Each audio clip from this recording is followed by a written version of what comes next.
조갑제TV 시청자 여러분 안녕하십니까? 저는 조갑제닷컴의 조세별입니다. 2023년 10월 16일 오후 3시를 가리키고 있습니다. 강서구청장 보궐선거에서 참패한 국민의힘과 김기현 지도부 아직도 정신 못 차리고 있는 것 같습니다. 하나만한 당직자 몇 명 교체하는 것에 그치고 있죠. 그리고 김기현 대표의 사퇴는 물 건너 간 것으로 보입니다. 자, 이런 김기현 대표와 국민의힘 내년 총선에서 승리 가능하겠습니까? 저는 폭망이라고 보는데, 자, 김기현 대표의 이 발언이 저는 매우 충격적이었습니다. 내년 총선에서 패배하면 정계 은퇴하는 것으로 책임을 지겠다. 자, 이렇게 발언했는데, 김기현 대표가 정계 은퇴를 하든지 말든지 관심 갖는 국민이 있을까요? 저는 이 발언에서 김기현 대표가 얼마나 대중에 대한 감각이 부족한지, 정치 감각이 얼마나 떨어지는지, 얼마나 눈치 없는 대표인지, 얼마나 무능한지 다시 한번 절감했습니다. 이런 김기현과 지금의 국민의힘 지도부로는 내년 총선 폭망이다. 저는 이렇게 보는데, 자, 지금 국민의힘이 어떤 상황인지, 그리고 이대로 글쎄요, 내년 총선 이길 수 있는지 한번 살펴보도록 하겠습니다. 지금 정당 지지율이 민주당에 역전당한 정도가 아니라 아주 국민의힘 지지율 정말 폭망입니다. 자, 여론조사 결과 중에 매주 발표되는 리얼미터 그리고 한국갤럽 이 두 가지만 보겠습니다. 어떤 분들은 여론조사 믿을 수 없다라고 하지만 이 두 가지 조사에 있어서의 추이는 참고해야 됩니다. 자, 오늘 발표된 리얼미터 조사에 따르면 민주당 50.7% 지지를 받았습니다. 국민의힘은 겨우 32%를 기록했습니다. 전주 대비 민주당은 2.9%포인트 올랐고 국민의힘은 4.3%포인트 하락했습니다. 지난 조사에서 이 두 정당 간의 격차가 11.5% 차이였는데 이게 지금 18.7%로 확대가 됐습니다. 지금 이 정도면 지금 민주당은 계속 올라가고 있고 국민의힘은 지지율이 계속 떨어지고 있다는 건데 이게 격차가 거의 20%가량 벌어졌다? 심각한 수준이죠. 게다가 지금 격차가 18.7% 격차인데 지난 강서구청장 보궐선거에서도 이 정도 격차로 패배하지 않았습니까? 그렇기 때문에 이 여론조사 결과는 결코 무시해서는 안 되죠. 자, 15일 날 발표된 한국갤럽 조사도 마찬가지입니다. 민주당 38.1%, 국민의힘 33.9%.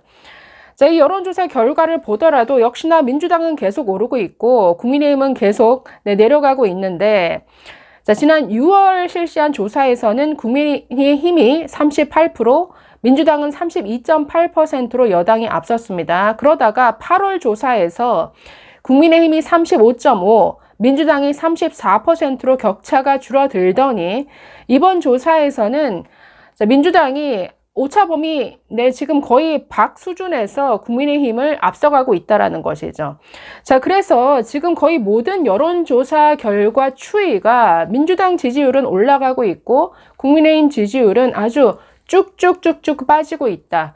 이게 지금 현 주소라는 거를 냉정하게 인정을 해야겠죠. 자, 이런 국민의힘, 이런 지도부로 내년 총선 이길 수 있을까요?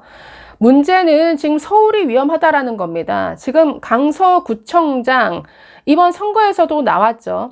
지난 대선에서 윤석열 대통령을 거의 7% 이상, 6% 이상 앞서서 이 윤석열 대통령을 찍었던 유권자들이 다 등을 돌렸다라는 겁니다. 뭐 강서구의 방화동, 가양동, 대표적으로 강서구 안에서 윤석열 당시 대선 후보를 6%, 7% 이상의 격차로 지지했던 이런 동네에서 지금 지지율이 완전히 지금 민주당 쪽으로 쏠렸다라는 거, 이거 심각하게 바라봐야 되죠. 문제는 강서구뿐만 아니라 서울 전 지역이 지금 위험하다라는 겁니다. 서울에 지금 강남 빼고는 강남에 가벌병 있었고, 서초 갑을, 송파 가벌병 이 세 곳 중에 강남 그리고 서초 갑 빼고는 위험하다라는 거죠. 여기서도 뒤집힐 수 있다라는 겁니다. 게다가 이번에 그 민주당 원내대표가 된 홍익표가 서초 을에서 나온다라고 하는데 지금 각종 여론조사 추이를 보면 송파에서도 민주당에게 밀리고 있고 서초 을도 엎치락 뒤치락 하는 분위기입니다. 지금 서울 전체가 위험합니다. 김기현과 국민의힘은 지금 비상이 걸려도 모자랄 판인데 아주 위기의식이 없습니다. 그 심각성을 전혀 모르고 있는 듯한 이런 분위기입니다. 아니, 내년 총선에서 지면 김기현 자신이 정계 은퇴를 하겠다? 아니, 김기현의 정계 은퇴에 누가 관심을 가지며 그게 뭐가 중요합니까? 아니, 내년 총선에서 지면 김기현 정계 은퇴가 문제가 아니고 대통령에 대한 탄핵의 길이 열릴 수도 있는데 도대체가 지금 어떤 생각을 가지고 있는지 정말 답답하기 짝이 없는 이런 수준이죠. 자, 김기현으로는 내년 총선 승리 저는 절대 불가능하다. 그래서 반드시 비대위 체제로 가야 한다. 이게 제 생각인데 지금 전혀 그럴 생각이 없어 보이죠.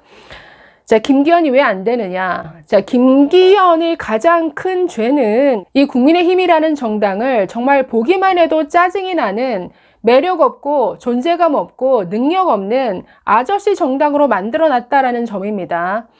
자, 여러분, 국민의힘에 대표 얼굴들이 있죠. 원내대표 있고 대표 있고 뭐 당 사무총장 한번 볼까요? 김기현은 알 수 있죠. 윤재욱 원내대표 여러분 얼굴하고 이름 다 아십니까? 아마 젊은 사람들 거의 윤재욱이 누군지도 모를걸요. 이번에 사무총장이 이철규에서 이만희 사무총장으로 바뀌었는데 이만희가 누군지 아십니까? 자, 지금 이렇게 이 원내 지도부, 그러니까 이 당 지도부 자체가 존재감이 없습니다. 그리고 이 지금 국민의힘의 양 날개라고 할 수 있는 김기현 대표와 윤재욱 원내대표 이 두 분은 연설에 있어서도 그렇고 말하는 데 있어서 전혀 설득력도 없고 매력이 없습니다. 이 두 분이 입만 열면 아니 그 말이 귀에 들어오질 않습니다. 저는 김기현 대표의 지난 국회 그 당대표 연설을 보고 정말 깜짝 놀랐는데 제가 처음에는 이 원고 텍스트만 먼저 받았습니다. 원고를 읽어보고는 아, 내용이 참 좋다, 잘 썼네, 잘 정리가 됐다라는 생각이 들었는데 이런 좋은 원고를 가지고 이분이 입을 열어서 국회에서 연설을 하는 순간 정말 와장창 깨졌는데 귀 하나도 들어오지 않습니다. 처음부터 끝까지 강강강 그냥 악을 쓰는데 전혀 국민의 설득력을 얻지 못하는 그냥 무매력입니다. 이런 존재감 없는 당 지도부를 가지고 어떻게 총선을 치를 건가요? 지금 김기현 대표의 이런 정계 은퇴 발언만 하더라도 얼마나 이 대중에 대한 정치 감각이 떨어지는지가 대번에 느껴지죠. 김기현 대표와 민주당의 이재명 대표만 비교를 해도 정말 눈치가 없어도 이렇게 없을 수가 없습니다. 자, 민주당의 이재명 지난 대선 그 과정에서 보면 정말 선거 못한다라는 생각이 들었고 눈치 참 없다라는 생각이 들었습니다. 윤석열 당시 후보가 어퍼컷을 날려서 이게 반응이 좋으니까 대번에 대뜸 발차기를 해버렸죠. 그만큼 정치 감각 없고 눈치 없던 사람입니다. 그런데 이분이 정말 산전수전 다 겪으면서 바뀌었다라는 거죠. 이 이점에 우리가 거의 정치 양아치로 보는 이 이재명도 과정을 거치면서 자기가 살아남기 위해 온갖 몸부림을 다쳤습니다. 그런 과정에서 정말 눈치 하나는 터득을 했는데 이게 어디서 나타나느냐. 이번 영장 기각하면서 구치소에 나와서 이 이재명이 하는 발언을 들어보셨나요? 윤석열 대통령 비난하거나 비판하지 않았습니다. 검찰에 대한 비판도 최소화했습니다. 대신에 사법부에 감사하다. 그다음 민생 얘기를 했죠. 이만큼 그 눈치, 이만큼의 정치 감각이 발전을 했다라는 거죠. 거기에 비하면 이 김기현과 국민의힘 지도부는 정말 이건 반성도 이런 반성을 하면 안 되고 당장 물러나야죠. 우리가 정치 양아치라고 생각하는 이재명도 지팡이를 짚고 나오면서 정말 불쌍한 척 저런 쇼를 하면서까지 살아남았습니다. 그런데 저런 이재명만 바라보면서 달려왔던 국민의힘 자기 쇄신, 변화, 혁신 하나도 없으면서 여전히 김기현 체제로 총선 치르겠다? 말이 안 되죠. 자, 그러면 어떻게 해야 되느냐? 첫 번째, 윤석열 대통령이 직접 나서야죠. 아니, 대통령이 나서서 국민의힘을 좌지우지 하라는 얘기가 아닙니다. 대통령의 할 일을 하라는 거죠. 자, 지난 1년 반 동안 이 언론의 주인공은 윤석열 대통령이 아니었습니다. 누구였습니까? 이재명 대표였죠. 좋은 내용이든 나쁜 내용이든 언론의 모든 면을 장식했던 건 대통령이 아니라 이재명이었습니다. 이게 문제라는 거죠. 아니, 대통령은 이 정치권에서 가장 큰 이슈 메이커입니다. 그런데 이슈 메이커로서의 역할을 못했다라는 게 가장 큰 문제죠. 고생은 고생대로 했죠. 아니, 해외를 몇 개국이나 정말 타이트한 일정으로 돌면서 회의에서 코피까지 쏟을 정도로 고생을 했는데 이걸 국민들이 지금 알아주질 못하고 있죠. 이게 국민 탓일까요? 저는 윤석열 대통령 참모들 정말 그 중에서도 김은혜 홍보수석 대체 뭐하고 있는 사람인가라는 이런 한심하다는 생각이 참 가장 먼저 드는데 잘못됐습니다. 대통령이 나서야 되죠. 취임 1주년 기자회견도 하지 않았습니다. 도어 스태핑 하다가 MBC 기자 하나 때문에 중단을 하고 난 이후에 기자들과의 접촉이 너무나 없어도 이렇게 없을 수가 없습니다. 왜 기자회견 안 합니까? 기자회견이야말로 이 대통령이 자신의 목소리와 자신의 정치 철학, 메시지를 가장 효과적으로 전달할 수 있는 이런 자리인데 왜 그런 기자회견을 안 한다라는 것이죠.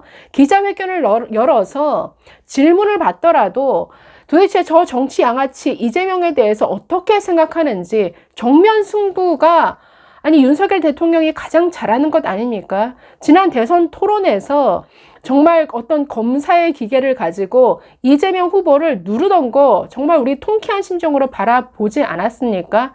잘할 수 있는 분인데 왜 안 하시는 거죠? 지금의 어떤 정치 상황에 대해서, 지금의 고충에 대해서 지난 문재인 정부가 지난 5년 동안 망쳐놨던 것을 정상화시키는 이 과정에서 어떤 게 정말 어려운지, 어떤 게 국민들이 이해해 줘야 될 부분인지를 직접 나서서 설명하고 설득하는 걸 대통령이 직접 하라는 얘기입니다. 기자회견이 가장 좋은 자리입니다. 왜 이걸 안 합니까? 첫 번째, 대통령이 나서야 된다. 두 번째, 국민의힘은 비대위 체제로 가야죠. 지금의 김기현 체제로는 절대 안 됩니다. 이제 공천권 받으려고 지금 뭐 의원들은 쓴소리도 하지 못하는 분위기죠. 아니, 국민의힘에서도 얼마든지 발굴하려면 신선한 얼굴들 많죠. 최재형 의원도 있고 김미애 의원도 있고 지금 밖에 있는 윤희숙 전 의원도 있지 않습니까? 아니, 차라리 윤희숙 같은 사람을 데려다가 비대위원장 앉혀서 정말 뭔가 신선한 새 바람을 일으켜야죠. 아니, 지난 어떤 3번의 선거에서 이준석이 일으켰던 그런 신선한 바람을 지금 국민의힘에 어떤 걸 기대할 수 있습니까? 그렇기 때문에 새로운 바람, 새로운 얼굴들이 필요한 순간인데 이거 없이는 절대 총선 이길 수 없다. 자, 그래서 대통령이 직접 나서서 국민들과 정면 승부를 벌여야 된다. 국민의힘은 비대위 체제로 가지 않는 한 내년 총선은 어렵다. 글쎄요, 저의 러프한 생각을 말씀드렸습니다. 감사합니다.